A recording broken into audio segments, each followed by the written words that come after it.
On the same day that Mac Jones and others were working out in Tuscaloosa for Alabama Pro Day 2, it was Ohio State Pro Day 1 in Columbus. Justin Fields had a Zach Wilson-type throw. It had a lot of people excited on social media. Afterward, Justin Fields explained that throw. Here's the question and Justin Fields' answer. Justin, was that throw to CJ on the script before the world saw Zach Wilson do something similar last week? Because I know John scripted the workouts for both you guys. Yeah, so it's actually funny. So me and, of course, Zach, we're both working out in California. So we kind of, pretty much had a similar script in terms of what throws we were hitting, probably just different movements. But, so that throw was on there before I even left California. So, I thought I could show that throw off. And, of course, that's what I showed today. Hey, impressive throw. Reminded me of some of the throws he made against Clemson. He was fantastic in the Clemson game. And, going into the 2020 college football season, and it was turned upside down far more than the NFL season because of the pandemic, it was Trevor Lawrence, Justin Fields. Those were the two guys regarded as the top quarterbacks. And I thought Justin Fields really helped himself beating Trevor Lawrence in the college football semifinal. But let's not get it twisted. And I don't want to take anything away from what Justin Fields did, sprinting to his left and throwing that ball down the left sideline. But that's not the Zach Wilson throw. The Zach Wilson throw is all of that plus flick of the wrist across the body, Chris, which is far more difficult. What Fields did was great. Right. What Wilson did was spectacular because it was across the body. Right. Well, yeah, Wilson does this right. He's throwing it the other direction. So there's a much higher degree of difficulty with that throw. I misspoke. Not across the body, but it's across the field. You're running left and you throw right. Right. Well, you're not running left and throw left. Running left and throw right. Exactly. Running left, now fading left and throwing left. Your momentum's taking you there. It's easier to do that. Running left, fading left, and now throwing a post route across the field, opposite of the direction your body and momentum are taking you, definitely is a bigger degree of difficulty. Let alone, Mike, we saw him do it to the opposite side of the field on a 39-yard corner route, too. Mike, you heard this analogy I said. Again, Justin Fields, what he did was really impressive. And like I said, after the Zach Wilson workout, there's lots of quarterbacks that can do that. But it doesn't mean they can do it to the level that he can do it. That's where I want to, there's a lot of guys that can dunk in the NBA. There's a lot of them. But they can't dunk like Jordan and LeBron. There's just something about the way they jump, the explosiveness, how high they get, their ability to hang in the air that extra second. Well, there's a difference there too. It's like you said, the flick of the wrist, how quick the motion was from Zach Wilson, and then the way the ball explodes out of his hands is what makes it special. And I don't want to take anything away from Justin Fields either, because he did some awesome things in that workout yesterday. He's definitely going to make teams feel more comfortable about him and what he did in the process.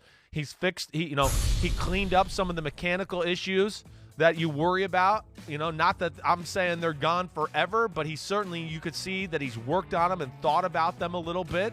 And he's got high-end talent. I mean, gosh damn, he ran 4.4. He's 230-something pounds, and he has a rifle for an arm. And those are a lot of positive things for an NFL team to like.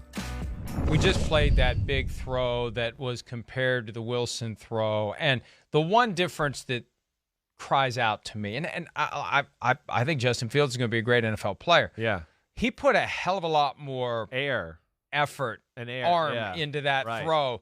The Wilson thing was just it's that quick flick of the wrist that we see from Patrick Mahomes that I think is one of the big reasons why you've got Wilson ahead of all the other guys. Right. And you've got him at number 2, or no, you've got him number 1 over Trevor Lawrence, even though you accept the fact that the Jaguars are locked in on Lawrence. You've got him all the way at number 1 because of that quality where you can get rid of the ball so quickly, so easily, any body position, any arm angle, flick it like Patrick Mahomes. It's a rare talent, and we got another guy coming to the NFL who can do that on a regular basis. Yeah, exactly. And again, Justin Fields definitely has some elite traits and could be a big-time NFL starting quarterback. There's things to be excited about in his game. Yeah, but I'm not as excited about it as I am Zach Wilson. No. again, what I'll take away from that too, where I thought, maybe Justin Fields' arm is stronger if they just throw it as hard as they can, right, compared to Zach Wilson. But Zach Wilson can paint corners and throw the ball really hard in all the awkward positions. But no, I come away from that workout yesterday going, no, Justin Fields' arm is not stronger than Zach Wilson's in any setting, in any form, in any throw, But, yes, Wilson's workout was special. The quickness in which he throws the ball, the way he spins the ball, the way the ball explodes out of his hands is different. And it's not to say that these other guys aren't good, but to me it stands out a little that way. And then, you get into Trevor Lawrence and Mac Jones. The ball pops out of Trevor Lawrence's hand too. Maybe not to the same capacity. Mac Jones is not up to Fields or Lawrence's capacity. But what Lawrence and Mac Jones have, too, a little bit, I still, with Fields, the natural throwing motion, and at times, I think the thing that I didn't like about the workout was it was a little bit, relaxed, and I'm going to take a drop, and I'm just going to make sure I complete the throw and do it that way. Where I feel like Zach Wilson, Mac Jones, Trevor Lawrence, they drop back like it was a game and like somebody's in front of me and I got to throw the ball. And there was that type of urgency where I didn't feel like it was the same with Justin Fields. So, again, I really like Justin Fields, but I think there's some things about his throwing that are just not on par with the top 3 or 4 guys in the draft as compared to them. No doubt about Justin Fields' running ability. Man. Here he is running the 40-yard dash. 4.43, I think, is the number we saw. Chris, the caveat you've applied to all of the 40-yard dash times. It's not apples to apples in that it's not happening in Indianapolis. Laser timing, everyone there running under the similar conditions. The turf may be different. The vibe may be different. That's why they love the scouting combine. It gets them all in one place. But he's moving. Fast is fast, regardless of whether it's 4.45, 4.48, 4.42, 4.4. Whatever, he's moving for a quarterback. 4.44 is the number that it was. So, that's insane. Again, we don't know what that would have been at the scouting combine, but there's no doubting that Justin Fields can move when he needs to, and that's an important trait for a guy to have when he gets himself in trouble behind the line of scrimmage, whether it's buying time horizontally or taking off vertically. If you've got that speed, that's a difference maker. That it is. I mean, that speed's real, and no matter what. And my general rule is at a 10th, right? So if it's 4.44, it's 4.54 at the NFL Combine. I think that's the rule that most teams kind of apply to players. The film shows that type of speed.